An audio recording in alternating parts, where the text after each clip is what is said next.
Sexual Assault Resource Center is one of 2 standalone rape crisis centers here in the state of Oregon. There are only 2 of us that specialize in this issue. SARC's mission statement is to promote social justice to end sexual violence through advocacy, education, and support.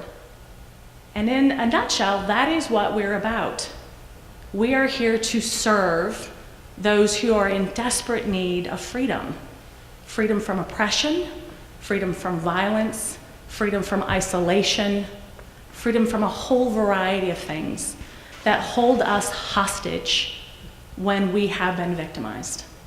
There are 95 of us trained to do this work, are available at a moment's notice to come out and begin building rapport, showing respect, giving that moment of badly needed grace to let someone know that we understand, we acknowledge what you've been through, we call it what it is, but we're here to listen to your story.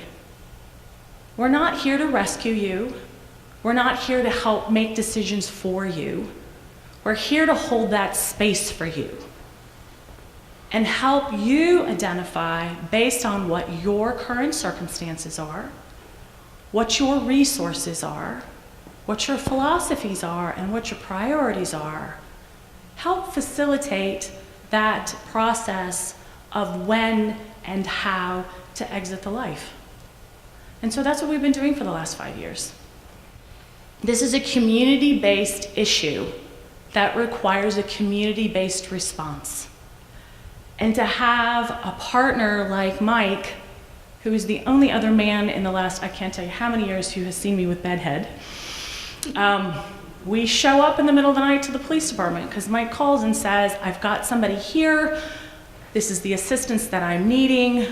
One of us shows up, and I can't tell you how committed Mike is to opening those doors for these young women and young boys, because they're now saying, I'm ready to go. I know you've been listening to me for the last year, but I'm ready. And I got to witness this with Mike. And it was that night something clicked for this young woman, and Mike made it happen for her. And her case was successfully prosecuted because of this relationship that they had been building over time, and relationship and support she'd been receiving from my case managers, and then a prosecutor who got it. And together, this community stepped forward and allowed justice to prevail. But it was driven by the young woman herself, because she was given the space, the freedom, and the respect, and the acknowledgement of what was really happening for her. And when all of those issues converge, that's the magic that happens in a community. This is how people are set free.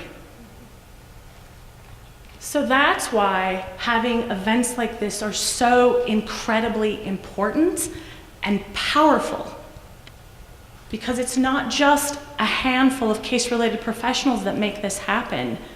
It's all of the individuals that's in a young adult's life that makes this happen. You identify, you support, you educate, you help other folks acknowledge that this is an issue, so that we can all come together and bring our respective talents, passion, heart, and resources together to change and transform lives. So my agency provides the 24-hour crisis intervention, either telephonically or in person.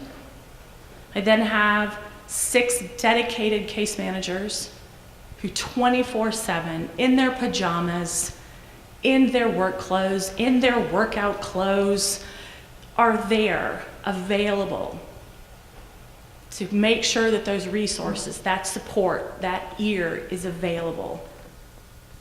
We talk about what it is they're going through that nobody else wants to listen to. But when I get to see lives change and the hope that walks through our door every day. And it doesn't matter how horrible their experience has been. There is such ignitable hope that stays alive in these children.